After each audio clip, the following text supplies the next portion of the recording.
और फाड़ करके उन्होंने कहा था कि फाड़ करके फेंक देना चाहिए।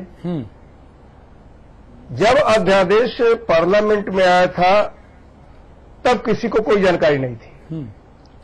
माताजी के साथ बैठे थे तब कोई जानकारी नहीं थी। राष्ट्रपति ने जब उन लोगों को बता दिया कि हम इसे पास नहीं कर सकते हैं, तो एकाएक उनके एडवाइजर्स ने जो एडवाइस दिया, उस एडवाइस के आधार पर उनमें उबाल आया और प्रधानमंत्री के बाहर लाने के बाद भी उन्होंने इस बात को कह दिया। त्यागी जी, मैं ये नहीं कहना चाहता हूं कि भारतीय जनता पार्टी झगड़ालू पार्टी है कि क्या है, अभी कहिएगा झगड़ालू पार्टी है कि क्या है। हम इतना जरूर जानते हैं कि आज उस झगड़ालू पार्टी में न केवल उत्तर प्रदेश बल्कि भारत की जनता का दिल रमता चला जा रहा है।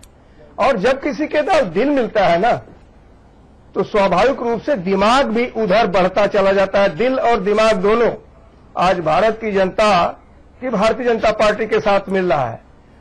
उसे कहीं झगड़ालू नहीं दिखाई दे रहा है। आज उसको यह दिखाई दे रहा है कि मुझे रोटी कहां से मिलेगी जी। आज उसे यह दिखाई दे रहा है कि मेरे पैसे जो बैंकों में थे वो भी खत्म होते चले जा रहे हैं। आज उसे यह दिखाई दे रहा है कि भ्रष्टाचार इस हद तक हो गया है कि मैं कुछ कर नहीं पा रहा हूं, मेरे बेटे का भविष्य खराब हो गया है। जरा अगर आप उनके एडवाइस में कहीं होंगे राहुल जी के, तो उनको ये कहिएगा कि आगे जब भाषण दिया करें तो लोगों को ये जरूर बता दिया कि करें कि हम कांग्रेस के भ्रष्टाचार को कैसे खत्म करेंगे, देश में जो कांग्रेस ने भ्रष्टाचार व्याप्त किया उसको कैसे खत्म करेंगे। ठीक है, लोगों 1 करोड़ लोगों को रोजगार देने की बात कही है, लेकिन उसी अलीगढ़ में जब उन्होंने भाषण दिया है, भूख की बात कही है, तो उनको शायद समाचार प्लस का वह चित्र नहीं दिखाई दिया जो अलीगढ़ में भीगता हुआ गेहूं समाचार प्लस ने दिखाया था। अगर वह भी देखा होता, गेहूं से न पेट भरेगा, उसका जब पिसा हुआ आटा आएगा और जब गेहूं सड़ेगा एफसीआई ले नहीं जाएगी जो भारत सरकार की संस्था है, तो मैं जरूर राजीव जी आपसे पूछना चाहता हूं कि जरा राहुल जी से पूछिएगा गेहूं कहां चला है। आप जवाब दीजिएगा। हमारे साथ एक और मेहमान जुड़ गए हैं इस पैनल में, भाई नरेंद्र सिंह कुशवाहा जुड़ गए हैं। आप बहुजन समाज पार्टी के नेता हैं। भाई कुशवाहा, वैसे तो आज का प्रदेश की राजनीति में कुशवाहाओं का जोर है। एक कुशवाहा जो समाजवादी पार्टी में शामिल हुए, आपकी पार्टी से भाजपा में होते हुए उनकी धर्मपत्नी को आज टिकट दिया गया। दूसरे कुशवाहा जो मंत्री और महासचिव थे उन्हें किनारे लगाया गया। अब बसपा में एक और नया कुशवाहा नरेंद्र सिंह कुशवाहा के तौर पर उभारा जा रहा है। 5 से 6% कुशवाहा जो मतदाता हैं उनको लुभाने के लिए, खैर यह हर दलों का अलग अलग सिस्टम है, लेकिन आज कुशवाहाओं की तूती बोल रही है प्रदेश में अलग अलग वजहों से। भाई नरेंद्र सिंह साहब, मायावती जी का एक बयान आया, उन्होंने आज कहा कि मान्यवर कांशीराम जी के आज जो जयंती है उस पर राष्ट्रीय शोक घोषित नहीं करके कांग्रेस और राहुल गांधी जी ने उनके प्रति घोर जातिवादी रवैया अपनाया है। इसकी वजह क्या थी कहने की?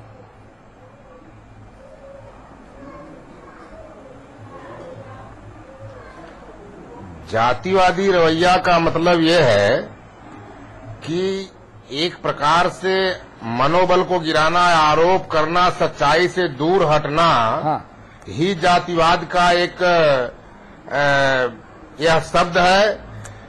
इन लोगों को जाति जाति का ढक सवार है। जाति विहीन समाज बनाने के लिए ये देखते नहीं है कि बहुजन समाज पार्टी और सुश्री बहन कुमारी मायावती कितना प्रयास कर रही हैं, जिनका आज हमारे जो मसीहा मान्यवर कांशीराम साहब का परिनिर्वाण दिवस था, आज राष्ट्रीय छुट्टी होनी ही चाहिए थी, लेकिन नहीं किया गया।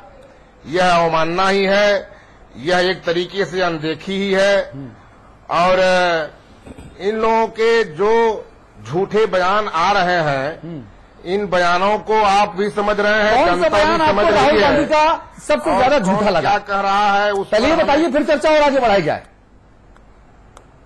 नहीं, इनके बयान का जहां सवाल है, तो इनका बयान तो ये है कि सबको मैंने गारंटी दे दिया रोजगार का और खाने पीने का, जीविकोपार्जन का, लेकिन मैं दावे के साथ कह सकता हूं, मैं बहुत दौड़ करके और उड़ान की बात नहीं करता। मैं जमीन की बात, माटी की बात, हकीकत की बात, बुनियादी बात ये जरूर कह सकता हूं कि मेरे मिर्जापुर, भदोही, सोनभद्र, पूर्वांचल के इलाके में जो आदिवासी, वनवासी, गिरवासी, गए गुजरे, कमजोर लोग रहते हैं उनके घरों में जाकर के देखा जाए, आज उनके घर में 5 किलो चावल और 2 किलो दाल है। और राहुल गांधी तो दलितों के घर में खूब सो चुके हैं। वो शशिकला, कलावती, जाने कौन कौन सी वो नाम लेते रहे। वो दलितों घर में रात बिताते हैं, वहां सोते हैं, उनको तो वहां पूड़ी मिलती है खाने के लिए। तुमको लगता है कि सारे दलित अच्छे हैं?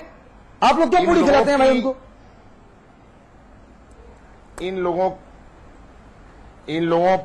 लोगों की बड़ी बड़ी बातें हैं और इनको किन किन उपाधियों से सजाया जाता है, सिरोया जाता है, ये तो आप जान ही रहे हैं। जबकि कथनी और करनी में बहुत अंतर है, हम लोग तो यही देख रहे हैं। हाँ भाई राजीव त्यागी, आज राहुल गांधी साहब ने कहा कि वो 1 रुपए किलो अनाज देना चाहते हैं, देंगे। मुझे अभी तक ये अर्थशास्त्र समझ नहीं आया।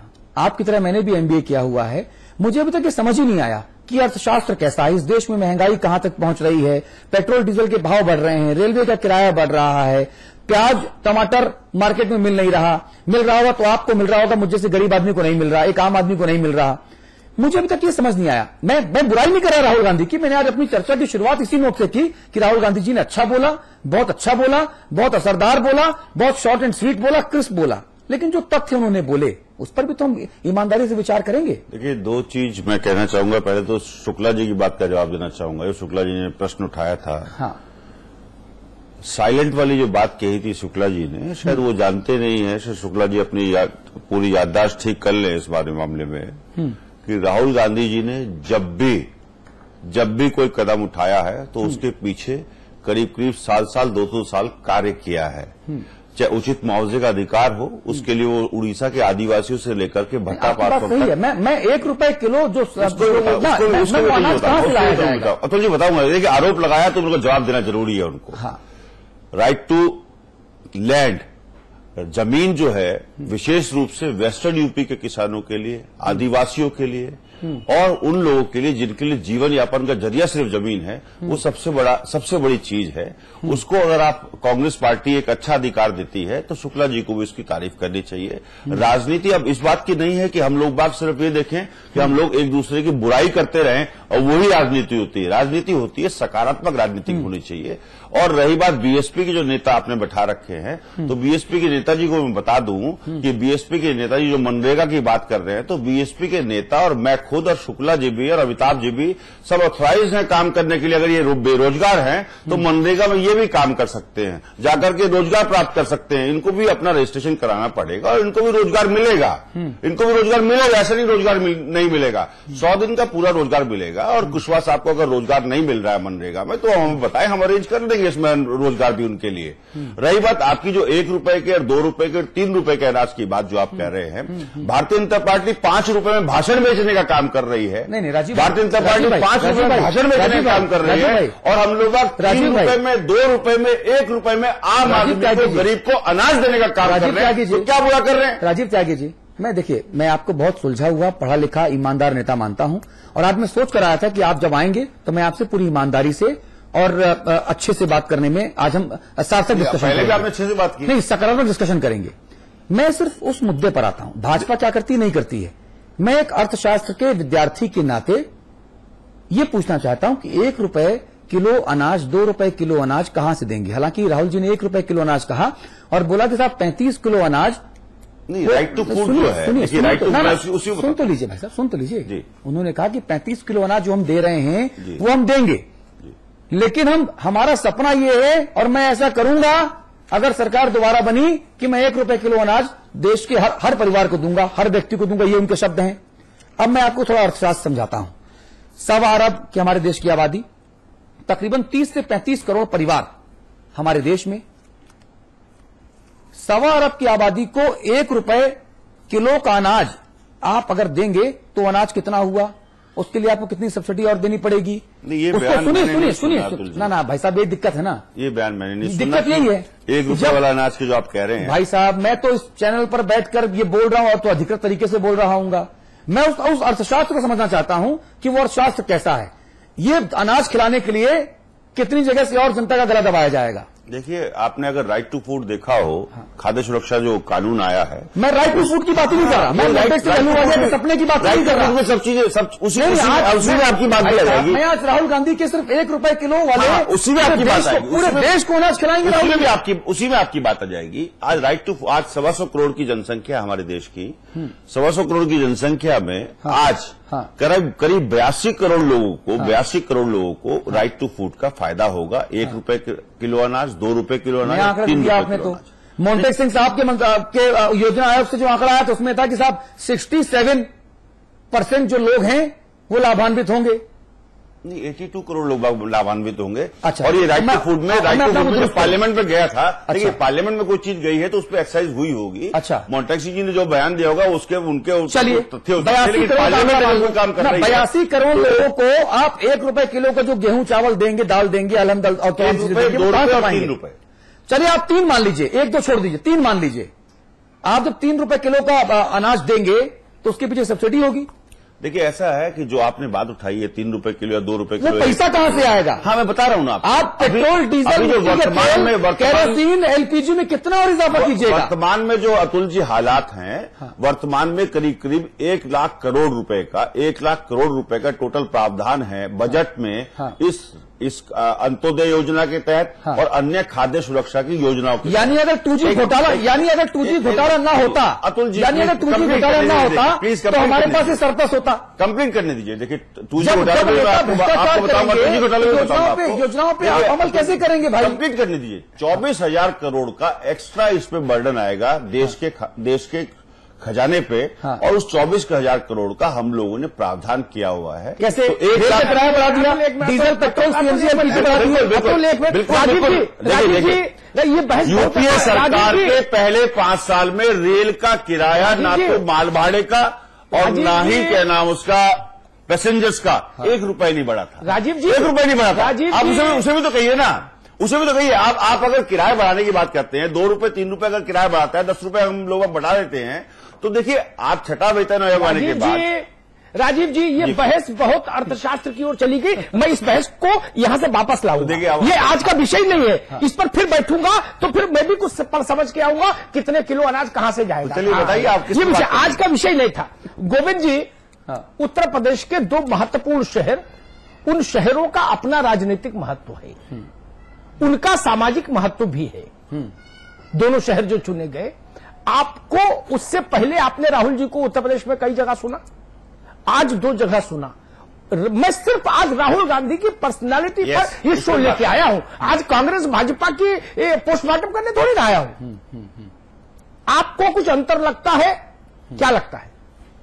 नहीं, निश्चित तौर पर बदलाव तो आया है। जो विधानसभा चुनाव में जो तेवर थे, उन तेवरों में कुछ सार्थक बदलाव दिखाई दे रहा है। जिस तरह से लखनऊ में उन्होंने समाजवादी पार्टी का घोषणा पत्र फाड़ा था, जो बॉडी लैंग्वेज उस वक्त थी, आज कम से कम उस बॉडी लैंग्वेज में बदलाव है। लेकिन फिर भी जो पूरा भाव है, मुझे लगता है कि वो उसमें एक तरह की नम्रता नहीं है, एक तरह का दंभ उसमें है। और हमारे पत्रकार मित्र से अभी कुछ देर पहले चर्चा हो रही थी, उन्होंने ये कहा कि इस रैली का नाम दरअसल धन्यवाद रैली की जगह एहसान रैली होना चाहिए था, क्योंकि राहुल गांधी ने जो कुछ कहा उसका पूरा भाव ऐसा था कि हमने आपको ये दिया, हमने आपको ये दिया, हमने आपको ये दिया, हमने आपको ये दिया। अब तो बहुत चालाकी से, बहुत समझदारी से उन्होंने अपनी सारी जो कमजोरियां हैं, जो सारी खामियां हैं, उनको छिपाया और उनका जिक्र भी नहीं होने दिया। और संक्षिप्त भाषण में ये अच्छी बात रही कि उस तरह की चीजों के लिए मौका भी नहीं रहा। जो सवाल उन्होंने लोगों से पूछे, जिस तरह से जब लैपटॉप का उन्होंने जिक्र किया, तो उनके चेहरे पर एक बहुत व्यंग का भाव था। लेकिन जिस उत्तर प्रदेश में बिजली न होने की वजह से लैपटॉप नहीं चलने की वो बात कर रहे हैं, तो दिल्ली में उनकी सरकार है, दिल्ली में भी बिजली की हालत बहुत अच्छी नहीं है। तो कहीं न कहीं उनके जो आज का जो भाषण है, जो अंदाज है, उससे जो विपक्ष है और जो दूसरे राजनीतिक दल हैं, उनको मौका मिलेगा आगे चलकर उन पर हमले तीखे करने का। ठीक है। और कांग्रेस के लिए जो बड़ी बातें उन्होंने कही थी उस वक्त कि वो उत्तर प्रदेश में वक्त देंगे, आज विधानसभा चुनाव के बाद लोगों ने उनको लगभग 1.5 साल बाद दोबारा देखा है। तो एक तरह से वो अपने ही वादे को उस पर कायम नहीं रह सके हैं। तो इसलिए जो बाकी के वादे हैं उन पर जनता कितना भरोसा करे, ये सोचने की बात। ठीक है, चलिए इस सेगमेंट को खत्म करने का वक्त है। पूरा पैनल हमारे साथ रहेगा, पूरा राजीव भाई आप रहेंगे हमारे साथ, पूरा पैनल हमारे साथ रहेगा। राजीव जी सिर्फ एक चीज नहीं, इसमें उनकी स्मृति दुरुस्त मत कीजिए। मैं राजीव भाई की बातों को और सरल अंदाज में पेश करने की कोशिश करता हूं। 1.5 वर्ष बाद किसी चुनावी सभा में या मंच पर नजर आए हैं। अमेठी, रायबरेली, इलाहाबाद कई बार गए, लेकिन विधानसभा चुनावों के बाद इन 2 जगहों पर राहुल गांधी ने पहली रैली की जहां से मंच से उन्होंने उत्तर प्रदेश को संबोधित किया। उनका मतलब यह था कहने का राजीव। इससे पहले देखिए आप फिर भूल गए भट्टा पार्सल में जब यात्रा की थी उन्होंने, भट्टा पार्सल में जब यात्रा की थी, तो अभी यात्रा की नहीं है बात, चुनावी रैली की है, मंच से संबोधन की है, उसके बारे में जरूरी नहीं मंच से संबोधन ही किया जाए हर चीज के लिए। तो भाई साहब फिर तो बात ही खत्म हो जाएगी। अगर जरूरी नहीं है संवाद नहीं संबोधन किया जाए तो ठीक है, जगह जगह जा रहा है, बात कर रहा है और सच्चाई की राजनीति करने का काम कर रहा है। और मैं तो यहां तक कहना चाहूंगा अतुल जी आपसे कि 18 साल से 40 साल के जो नौजवान हैं पूरे देश के, वो लोग चाहते हैं कि राजनीति का अपराधीकरण रुके, और उसी लिए राहुल गांधी ने वो बिल फाड़ने का। आपके नंबर तो वैसे ही बढ़े, मुझे पता है, मेरी अंदर की जानकारी है। राजनीति नहीं करता, मैं कभी नंबर की राजनीति नहीं की। वो सारे लोग कहते हैं भाई साहब, वो सारे लोग कहते हैं। नहीं, मैं बिल्कुल नहीं करता। मुझे पता है कि राजीव, मुझे पता है कि हृदय में भाई कह रहा हूं कि मैं कभी नंबर गेम में नहीं गया। चाहे वो अहमद पटेल साहब हो या सोनिया दरबार हो या राहुल दरबार हो या 24 अकबर रोड हो, वहां खूब बढ़े हुए अच्छे हैं। और जब प्रवक्ताओं की ट्रेनिंग होती है तो आपको स्पेशली बुलाया जाता है, मुझे भी पता है। भाई साहब काय कितने नंबर बढ़ा रहे हो? नहीं करता भाई साहब नंबर तो 100 नहीं मिलेंगे, 100 के ऊपर नहीं जाएंगे ना। तो जी 3 आ रहा हूं आपके पास, आ रहा हूं शुक्ला जी आपके पास, आ रहा हूं आपको बता रहा हूं।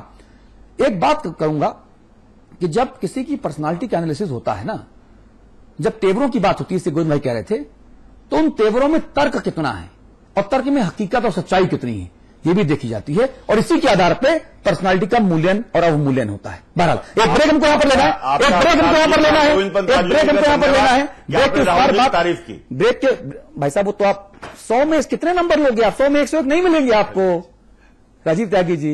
नंबर का गेम मैं नहीं, बाकी लोगों के लिए छोड़ दीजिए।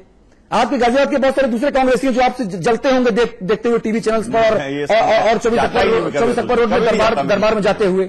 मैं द्वेष की राजनीति का बिल्कुल विरोधी हूं। तो भैया नंबर आपके बढ़ गए हैं, अब मत बढ़ाओ ज्यादा, 100 तक ही रखो भैया प्लीज। एक ब्रेक ले रहे हैं। ब्रेक के उस पर बात बाबू सिंह कुशवाहा की होगी, जो अचानक से गंगा नहाए हो गए हैं, जिनके परिवार को अचानक से समाजवादी पार्टी ने अपने सिर माथे पर बैठा लिया है, और उनकी धर्मपत्नी को आज समाजवादी पार्टी ने लोकसभा का टिकट दे दिया अपने पुराने ईमानदार कर्मठ प्रत्याशी को बदलकर। इस पर चर्चा होगी ब्रेक के उस पार। जोशीली जुबान से प्रहार, बहुत जोश है आप में, टेम्परेचर बढ़ा दिया, प्रश्नों की बौछार। अच्छा बताओ, मुझे बताओ। अच्छा सुनो, हाँ वैसे कहा था, पहले हमने आपको क्या दिया?